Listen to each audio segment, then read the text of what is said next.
We are reading from the Bhagavad Gita as it is, chapter 2, contents of the Gita summarized.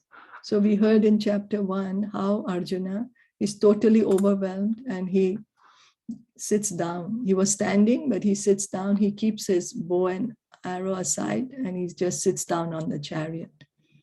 Then Sanjaya Vacha Tam Tatha Kripya Vishtam Ashru Purna Kolekshanam Vishidantam Idam Vakyam Uvacha Madhusudanaha.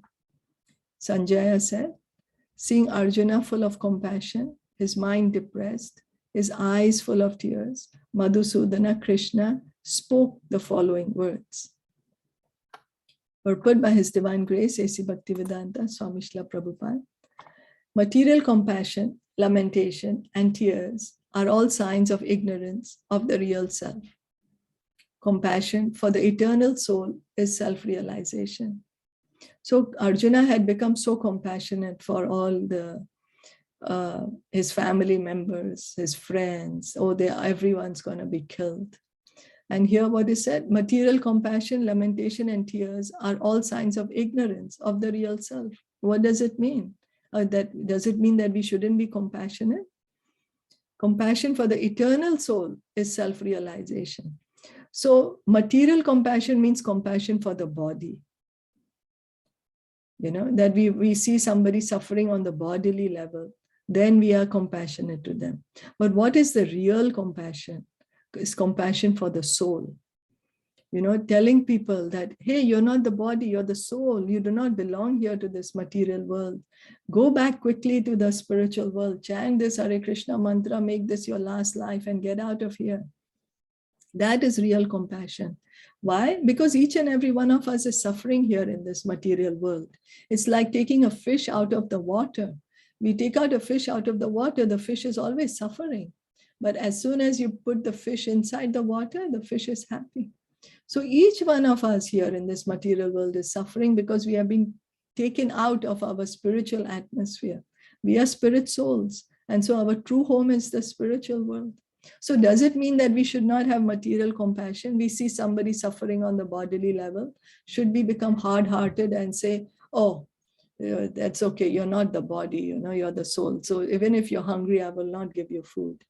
No, we should be compassionate, of course.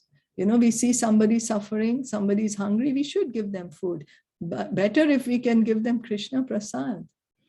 You know, we see somebody who is like really destitute, we should offer them shelter and connect them to Krishna at the same time. So then we are doing both. We are having material compassion and spiritual compassion. The word Madhusudana is significant in this verse. Lord Krishna killed the demon Madhu, and now Arjuna wanted Krishna to kill the demon of misunderstanding that had overtaken him in the discharge of his duty. So the doubts in our mind, they are compared to demons. You know, we have so many doubts. Because of those doubts, we do not take up the process of devotional service with firm faith. You know, full faith, firm determination because of these doubts. And then these doubts, the more we engage in devotional service, these doubts will be killed. Krishna will kill these doubts, the more we hear and chant. So here Krishna is called as Madhusudan. Madhusudan, because Madhu was the demon and Sudana, Krishna had killed him.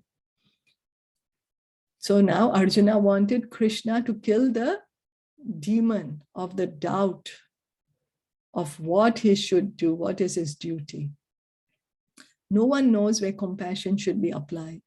Compassion for the dress of a drowning man is senseless. A man fallen in the ocean of nations cannot be saved simply by rescuing his outward dress, the gross material body.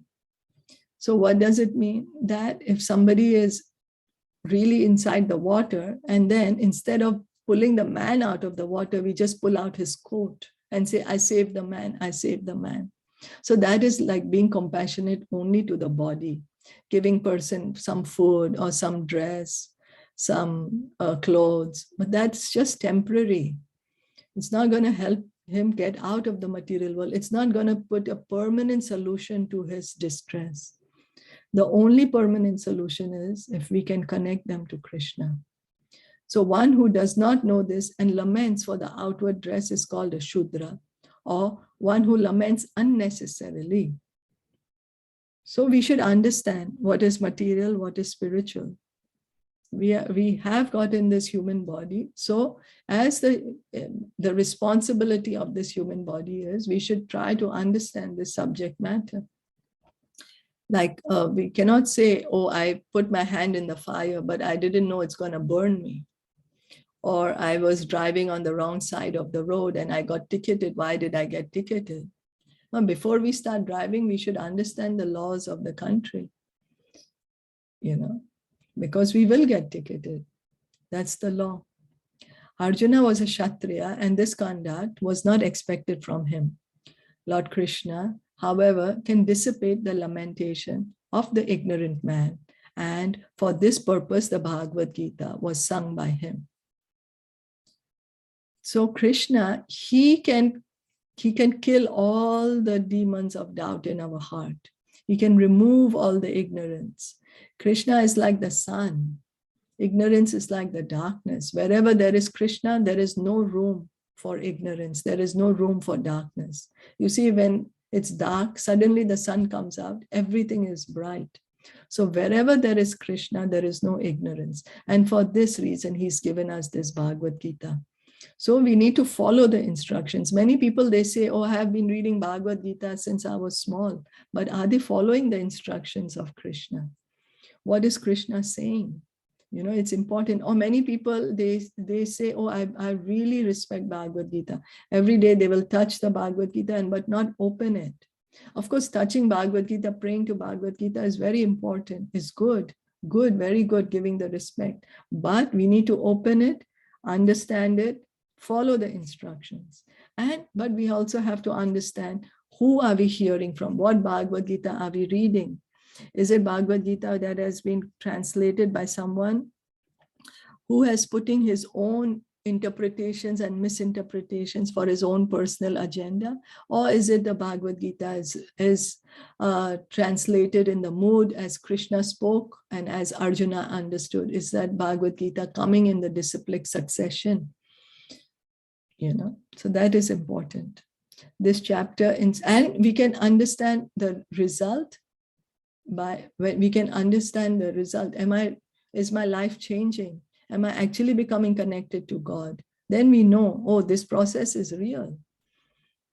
This chapter instructs us in self-realization by an analytical study of the material body and the spirit soul, as explained by the Supreme Authority, Lord Shri Krishna. So this chapter is like the contents of the Gita summarized, where Krishna is speaking about many subject matters. In this chapter, he's going to speak about what is the position of the body, what's the position of the soul, and Supreme Authority, Lord Shri Krishna, as explained by the Supreme Authority, Lord Shri Krishna. These important words.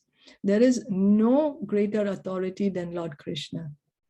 Supreme Authority means there is no higher person than Krishna. Krishna's word is the last word, is the ultimate.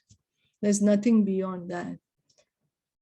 This realization is possible when one works without attachment to fruitive results and is situated in the fixed conception of the real self.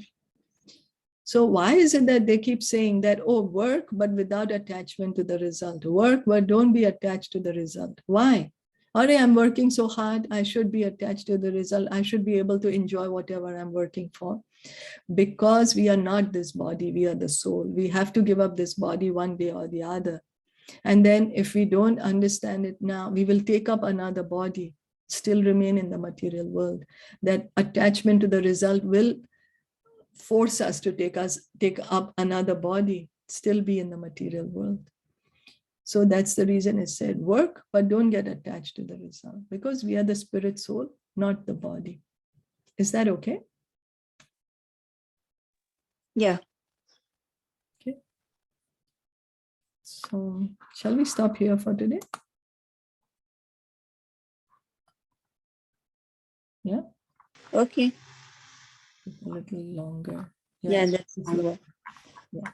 So we'll stop here for today. Srimad Bhagavad Gita ki jai, Srila Prabhupada ki jai, Gaura Premanande, Hari Hari Bol, Hare Krishna. Thank you so much for joining.